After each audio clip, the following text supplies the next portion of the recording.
AP మాజీ CM, YSRCP party అధినేత YS Jaganmohan Reddy ఆదివారం సాయంత్రం విజయవాడలోని రాజ్భవన్లో గవర్నర్ అబ్దుల్ నజీర్ను కలిశారు. సుమారు 45 నిమిషాల పాటు గవర్నర్తో సమావేశమయ్యారు జగన్మోహన్ రెడ్డి. ఏపీలో కూటమి ప్రభుత్వ పాలన మొదలైనప్పటి నుంచి గత 45 రోజులుగా రాష్ట్రంలో హత్యలు, దాడులు జరుగుతున్నాయని, రాష్ట్రంలా లేదు, రావణకాష్టంలా ఉందని జగన్ గవర్నర్కు ఫిర్యాదు చేయడం జరిగింది. పలు సంఘటనలకు సంబంధించిన ఫోటోలు, వీడియోలను గవర్నర్కు చూపించారు జగన్. గతంలో ఎన్నడూ లేనంతగా రాష్ట్రంలో శాంతి భద్రతలు క్షీణించాయని జగన్ ఆందోళన వ్యక్తం చేశారు. ఇటీవల పల్నాడు జిల్లా వినుకొండలో జరిగిన రషీద్ అనే యువకుడి హత్య ఘటన, పొంగనూరులో ఎంపీ మిథున్ రెడ్డిపై రాళ్ల దాడి, ఇతర సంఘటనలను జగన్మోహన్ రెడ్డి గవర్నర్కు వివరించారు.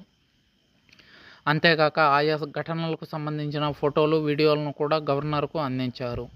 సుప్రీంకోర్టు జడ్జికి కూడా ఈ వీడియోలను, ఫోటోలను పంపిస్తామని జగన్మోహన్ రెడ్డి తెలిపారు. అదేవిధంగా రాష్ట్రపతికి, కేంద్ర హోంమంత్రి అమిత్ షాకి కూడా పంపిస్తామని తెలిపారు. రాష్ట్రంలో దెబ్బతిన్న లా అండ్ ఆర్డర్ను పూర్తిగా పునరుద్ధరించేందుకు గవర్నర్ చర్యలు తీసుకోవాలని కోరారు. ఏపీలో రాష్ట్రపతి పాలన విధించాలన్న విజయసాయిరెడ్డి, ఆంధ్రప్రదేశ్లో రాష్ట్రపతి పాలన విధించాలని వైసీపీ ఎంపీ విజయసాయిరెడ్డి డిమాండ్ చేశారు.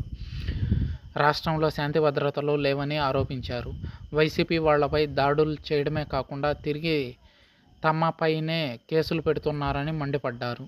అఖిలపక్ష సమావేశంలో ఏపీలో శాంతి భద్రతలు, ప్రభుత్వ వైఫల్యాలు, ఏపీకి ప్రత్యేక హోదా, విభజన హామీల అమలు అంశాలను వైసీపీ లేవనెత్తినట్లు విజయసాయిరెడ్డి తెలిపారు. అయితే అఖిలపక్ష సమావేశానికి టీడీపీ కానీ, జనసేన కానీ, బీజేపీ కానీ హాజరు కాలేదని ఎద్దేవా చేశారు విజయసాయిరెడ్డి. ఏపీకి ప్రత్యేక హోదా, రాష్ట్రానికి నిధుల వాటా పెంచాలని అఖిలపక్ష సమావేశంలో కోరామన్నారు. కాకినాడ పెట్రో కెమికల్ కాంప్లెక్స్ ఏర్పాటు చేయాలని, విశాఖ స్టీల్ ప్లాంట్ను ప్రైవేటీకరణను రద్దు చేయవలసిందిగా విజయసాయిరెడ్డి గవర్నర్ను కోరారు. రేపు రాజ్యసభలోనూ విజయసాయిరెడ్డి దీనిపై గళం విప్పనున్నారని తెలిపారు. ఏపీలో రైల్వే జోన్ కొత్తగా ఏర్పాటు చేయాలని ఆశించామని, దీనికి కేంద్రం ఎలాంటి చర్యలు తీసుకోలేదని, గత 5 ఏళ్లుగా మేము పోరాటం చేస్తూ ఉన్న కేంద్రం దున్నపోతు మీద వర్షం కురిసినట్టుగా ప్రవర్తిస్తుందని, దీనికి తోడు ఇప్పుడు అధికార దాహంతో కూడిన చంద్రబాబు, రాజకీయ అజ్ఞాని అయిన పవన్ కళ్యాణ్ ఇద్దరూ కూడా కూటమికి బలాన్నిస్తున్నారని ఎద్దేవా చేశారు విజయసాయిరెడ్డి. సెంట్రల్ యూనివర్సిటీని ఏర్పాటు చేయాలని విజయసాయిరెడ్డి తెలిపారు. రాష్ట్రాల నిధుల వాటా విషయంలో జనాభా నియంత్రణ చేస్తున్న రాష్ట్రాలు నష్టపోతున్నాయని, జనాభా నియంత్రించని రాష్ట్రాలు లాభపడుతున్నాయని విజయసాయి చెప్పాడు.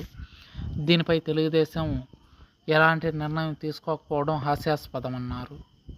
గతంలో కుటుంబ నియంత్రణ ఆపరేషన్లు చేపించిన ఘనుడు చంద్రబాబు అని ఈ సందర్భంగా గుర్తు చేశారు విజయసాయిరెడ్డి.